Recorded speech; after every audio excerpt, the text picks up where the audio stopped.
Order at 15 till 12. This is the council meeting. Dora, you want to do the blessing?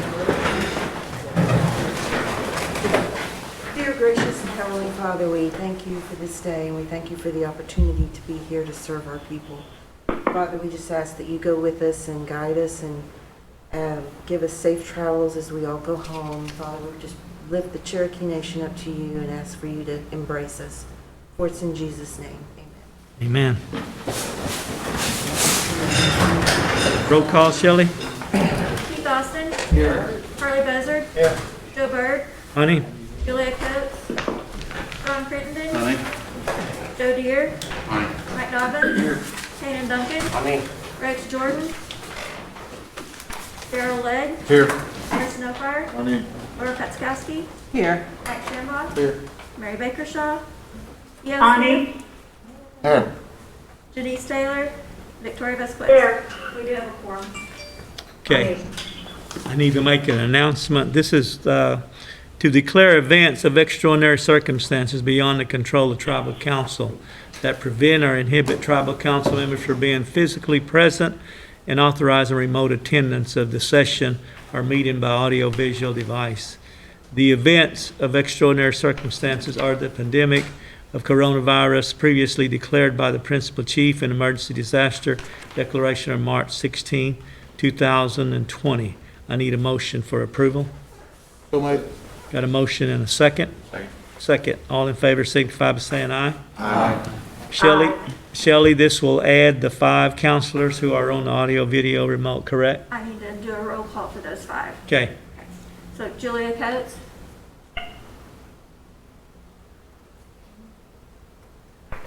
Rex Jordan.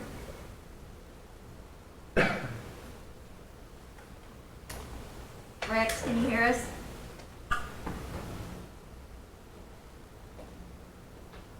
There. Mary Bakershaw. Ani. Janice Taylor. Here. And Victoria Vesquez. Ani. Now, they are present and accounted for. Okay. I need the approval of minutes of previous meeting. So move. Second. All in favor signify by saying aye. Aye. Chief, you ready to give us some comments? Certainly. Mr. Speaker, I'm going to be brief. I respect the council's time in these extraordinary circumstances. You're about to approve some legislation, I hope, during this council meeting that will help restore the Cherokee Nation. It will help restore us at the community level, at the citizen level, at the level of our nation, and of course help restore our other entities that generate so much revenue so that we can continue the good work that we've done. We started this crisis, Mr. Speaker, as you know, in a strong position, and we continue to be in a strong position. And the reason is because of the leadership of this tribe, not just today, but for years and years before us, putting us in a strong financial position. But the efforts that we've made have come, of course, at a great cost. That cost deserves assistance from the government of the United States, and we have it in the form of the CARES Act. And we're going to, with your approval, begin restoring the Cherokee Nation again at that community level, at that citizen level, at that district level, and the level of government of the Cherokee Nation. So it's an honor to present before you, and with that, I'll yield it back. Okay, thank you, Chief. Do we have a report from CNB, Shelley? It's in the packet, but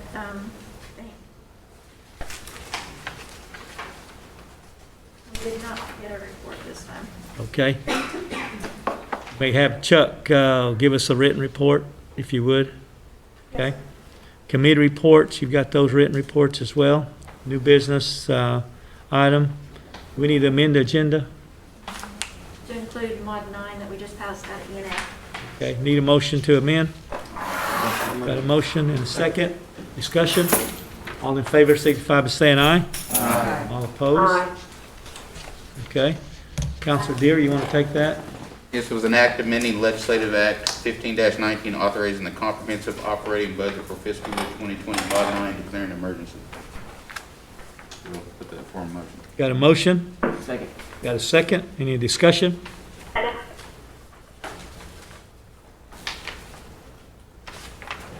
All in favor, signify by saying aye. Aye. Aye. All opposed? Aye. Did you get that, Shelley? Okay. That concludes our items. Any announcements? Just one after, just Yes, our Counselor. election reform work group is supposed to meet right after this meeting. The election commission was here earlier. Okay. Hopefully they'll reappear. Anybody else?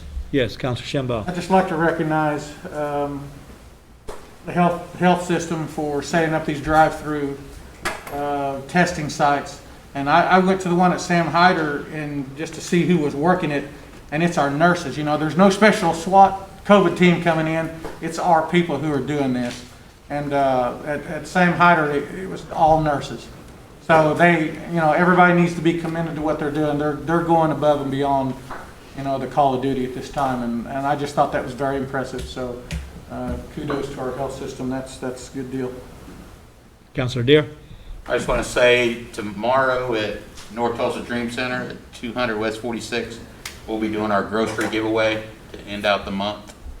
So everybody's welcome. Okay, to my left, Eel. Tomorrow at Blue Ribbon Downs in Salisaw from 5 to 7 will be our drive-through giveaway. Counselor No Fire. I didn't have nothing, but we're working on getting one in Tahlequah, I think, a drive-through coming up shortly. Yeah. We also have another one with it's a Go Fresh partnership where they're handing out the dairy products and potatoes and fruits. Partnership between Carl Albert, American Indian Resource Center, and them. The next 4 Fridays from 10 to 2 at Carl Albert in Salisaw. Okay. Counselor Crittenden. Yep, Mid-County Community Organization, 5:30 tonight. Giving away some of the food boxes provided by the nation. And at 5:30 the same time in Stillwell, Carson Park, Kane and I are giving the produce boxes tonight. And a great deal. And that's provided food on the move. Food on the move and Go Fresh. Yes. Counselor Austin. You know, we speak rightfully in thanks of our medical personnel and their rising to the occasion. In Claremore, we have a whole team of medical professionals that serve our people who work for the Indian Health Service, the Claremore IHS.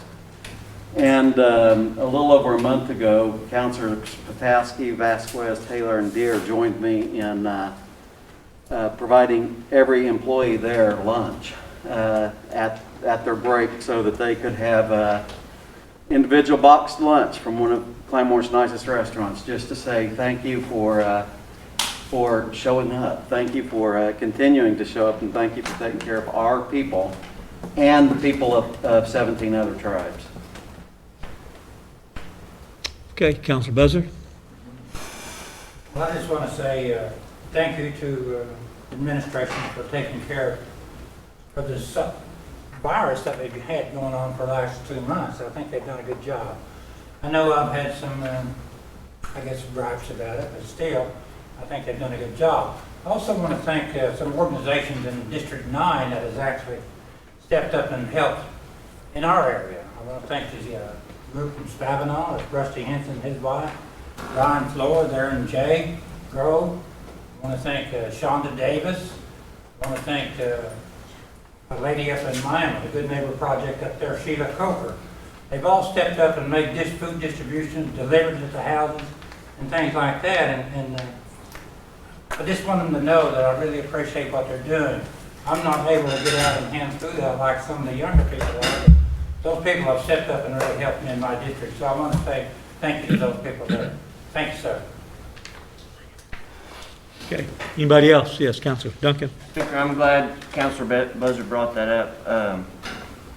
That the community organizations and community members, just volunteers, should be very much commended, because all this wouldn't, I mean, we're doing our part here, but we couldn't do it without them. I know we recognize community organizations during the holiday awards, but man, I wish we could give all of them an award this year. That they really stepped up and been amazing. I'm glad you brought that up, Counselor. Sorry, I forgot one thing. Also, I'd like to thank the Kansas Volunteer Fire Department. They have been with me every one of my food distributions. I believe we've had 9, and they have handed out food in every one. Chief, appreciate you coming out to our food distributions. Also, something that's hasn't been brought up is our schools. Man, they are feeding a ton of kids. Our teachers, it's volunteer, they're there every day. The cooks are there every day. Chief came to Kansas. They serve 400 something meals a day. Salina serves even more. Colcord's doing it. So, those teachers need to be commended too at maybe a later date because they volunteered their time every day to make breakfast and lunch for kids.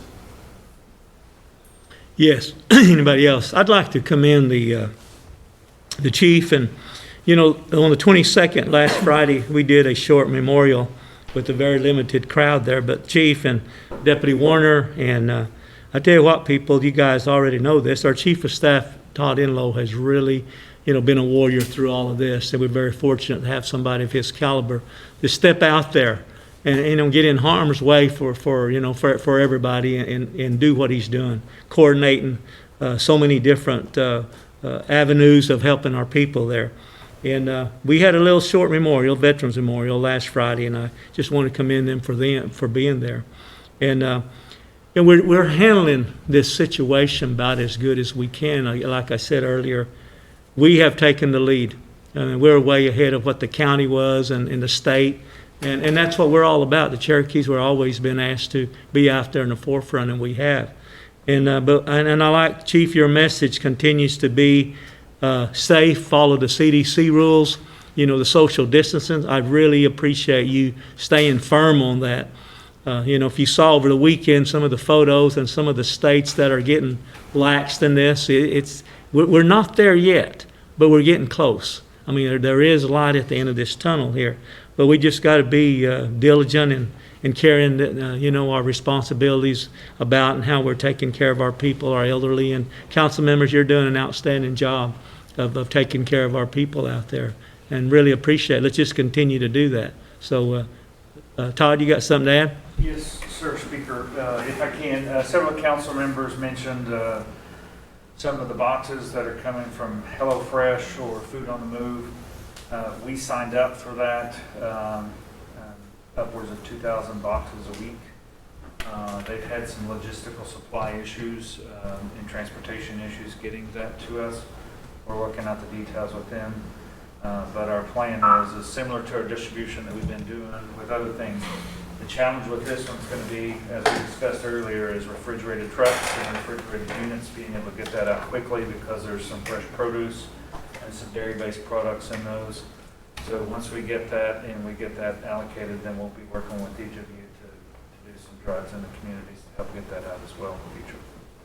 I just want to make sure everybody knows. In our District 1, 2, and 3, we'll make an announcement soon about where we're going to handle that, okay? And we'll coordinate that with you. Perfect.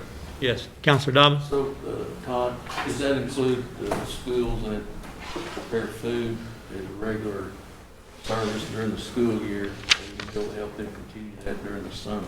Yeah, so there's a couple of things in response to that. The grant that was administered through our WIC program for many years, which was the summer nutrition program. We did not receive that last year. I don't know if you guys recall that, but the guidelines changed on that program. We've resubmitted for this year. We're pending the results on that, so that's going to help. We're hoping to get some response back on that soon, so that we can begin to open that up for those students. And then part of our CARES Act funding, that's some of the things that we're looking at to help supplement the school systems to create opportunities for them to we know that food security is going to be an ongoing issue for a while. Thank you. Okay, anybody else? Yes, I need to mention that we lost Echo Ryder. She was 100 years old, and she was a staple in Sequoia County for many, many years. That was Janelle Fulbright's aunt. And we lost her, I think, yesterday, Brian. So if we could take a moment of silence for her. She was been a leader in our community for many, many years.